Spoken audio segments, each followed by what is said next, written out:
Haleluya, puji Tuhan. Selamat pagi Bapak Ibu, saudara-saudara semua. Kembali kita akan merenungkan firman Tuhan. Pada pagi hari ini saya berikan satu judul, Nyanyian Kemenangan. Kita baca terlebih dahulu Wahyu 12 ayat 10 dan 11. Wahyu 12 ayat 10 dan 11. Dan aku mendengar suara yang nyaring di sorga berkata, sekarang telah tiba keselamatan dan kuasa dan pemerintahan Allah kita dan kekuasaan Dia yang diurapinya, karena telah dilemparkan ke bawah pendakwa saudara-saudara kita yang mendakwa mereka siang dan malam di hadapan Allah kita.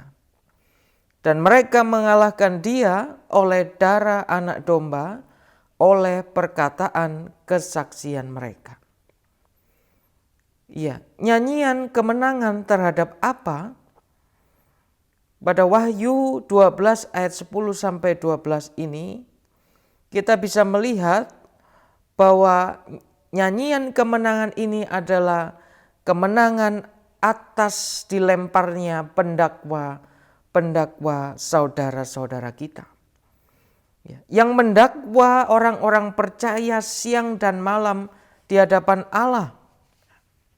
Pendakwa dalam suatu pengadilan adalah pihak yang menuntut atau menuduh dengan tujuan menjatuhkan hukuman, bahkan memperberat hukuman.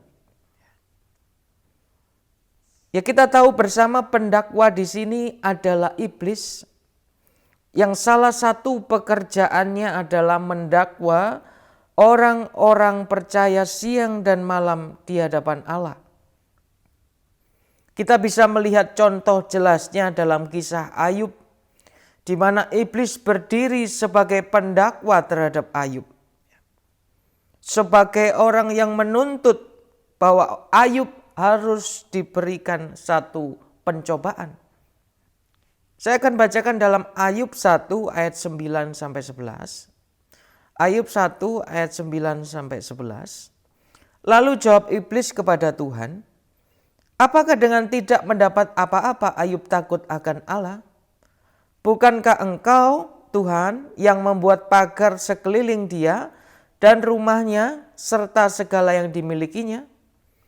Apa yang dikerjakannya telah Kau berkati dan apa yang dimilikinya makin bertambah di negeri itu. Tetapi ulurkanlah tanganmu dan jamalah segala yang dipunyainya. Ia pasti mengutuki Engkau di hadapanmu. Ya, inilah contoh di mana iblis selalu menuntut dan menuduh, ya, mendakwa ya, orang-orang benar, orang-orang percaya di hadapan Tuhan. Tetapi puji Tuhan, dikatakan bahwa pendakwa itu, ya, orang yang selalu menuduh dan menuntut orang-orang percaya itu telah dilemparkan, telah dikalahkan. Dalam nyanyian kemenangan kita melihat ada dua hal yang mengalahkan iblis. Yang pertama dalam Wahyu 12 ayat 11a. Wahyu 12 ayat 11a. Dan mereka mengalahkan Dia oleh darah anak domba. Jadi yang pertama kita melihat dua hal yang mengalahkan iblis. Yang pertama adalah darah anak domba, yang tidak lain adalah Tuhan Yesus Kristus. Melalui pengorbanan Tuhan Yesus di atas kayu salib, darahnya membawa kita kepada kemenangan mutlak dari segala tuntutan hukum. Di mana seharusnya kita orang berdosa menerima maut sebagai ganjaran. Tetapi dalam surat Kolose 2 ayat 14 sampai 15 dikatakan, dengan menghapuskan surat hutang yang oleh ketentuan-ketentuan hukum mendakwa dan mengancam kita, dan itu ditiadakannya dengan memakukannya pada kayu salib. Ia telah melucuti pemerintah-pemerintah dan penguasa-penguasa dan menjadikan mereka tontonan umum dalam kemenangannya atas mereka. Jelas sekali dalam surat Kolose ini, oleh pengorbanan Yesus di atas kayu salib, maka kita dibebaskan dari ketentuan-ketentuan hukum yang mendakwa dan mengancam kita. Bahkan dikatakan oleh pengorbanan Yesus, ia telah melucuti pemerintahan tidak sah dari iblis dan semua produk-produk kematiannya. Entah itu maut, kemiskinan, sakit penyakit, dan segala kutuk lainnya. 1 Korintus 15 ayat 54 sampai 57, Bapak Ibu Saudara semua bisa membaca di rumah, menyatakan bahwa oleh Yesus Kristus kita beroleh kemenangan atas maut. Kita menang atas dakwaan atau tuntutan hukuman maut. Dalam perjanjian lama, iblis bisa menuntut kita, mendakwa kita, di mana upah dosa ialah maut, di mana upah dosa adalah kutuk dalam perjanjian lama, tetapi sejak Yesus berkorban untuk kita di atas kayu salib dan mencurahkan darahnya, dikatakan hal itu melucuti pemerintahan iblis yang tidak sah. Ya, kalau maut yang adalah masalah atau ketakutan terbesar manusia sudah dikalahkan, sudah dimenangkan oleh Yesus, kita percaya masalah-masalah lainnya Tuhan Yesus juga sudah menangkan. Puji Tuhan.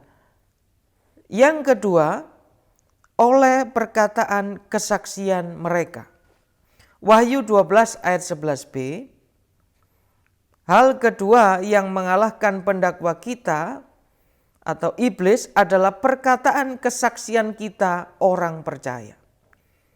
Dengan ini kita tahu bahwa kita orang percaya memiliki peran dalam kemenangan atas iblis, di mana kita adalah saksi.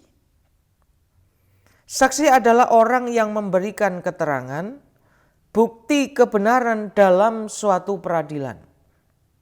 Melalui perkataan kita, kesaksian kita, kita dapat mengalahkan setiap pekerjaan-pekerjaan iblis. Kita bisa melucuti setiap tipu daya iblis. Saat kita memberi kesaksian apa yang telah dilakukan Yesus untuk kita, maka iblis tidak mempunyai kesempatan lagi menipu hidup kita.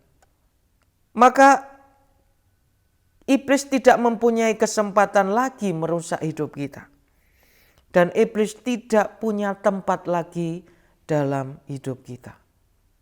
Saksikan bahwa Yesus telah memberi hidup, maka kematian tidak lagi punya kuasa atas kita. Saksikan bahwa Yesus telah memberi kesembuhan, maka penyakit tidak punya tempat lagi dalam hidup kita. Saksikan bahwa Yesus telah memberi kelimpahan, maka kekurangan atau kemiskinan bukan menjadi bagian hidup kita. Roma 10 ayat 10 sampai yang ke-11. Karena dengan hati orang percaya dan dibenarkan, dan dengan mulut orang mengaku dan diselamatkan. Ya, karena kitab suci berkata, barang siapa yang percaya kepada Dia tidak akan dipermalukan. Ya, mari kita perkatakan dengan mulut kita apa yang telah Yesus lakukan bagi kita. Perkatakan firman-Nya yang adalah memberi hidup, kesembuhan, dan kelimpahan. Maka kita akan melihat bahwa iblis tidak punya tempat lagi dalam kehidupan kita. Puji Tuhan, inilah firman Tuhan pada pagi hari ini. Kita siap melangkah di hari yang baru dengan kekuatan yang daripada Tuhan. Mari kita satu dalam doa. Bapa kami dalam kerajaan surga, mengucap syukur karena Tuhan baik dalam hidupan kami dan Tuhan menjamin kemenangan hidup kami terhadap para pendakwa kami. Terima kasih Tuhan, memberkati seluruh sidang jemaat-Mu dimanapun berada. Tuhan memberkati gereja-Mu. Kami siap melangkah di hari yang baru di dalam nama Tuhan Yesus Kristus. Haleluya. Amin.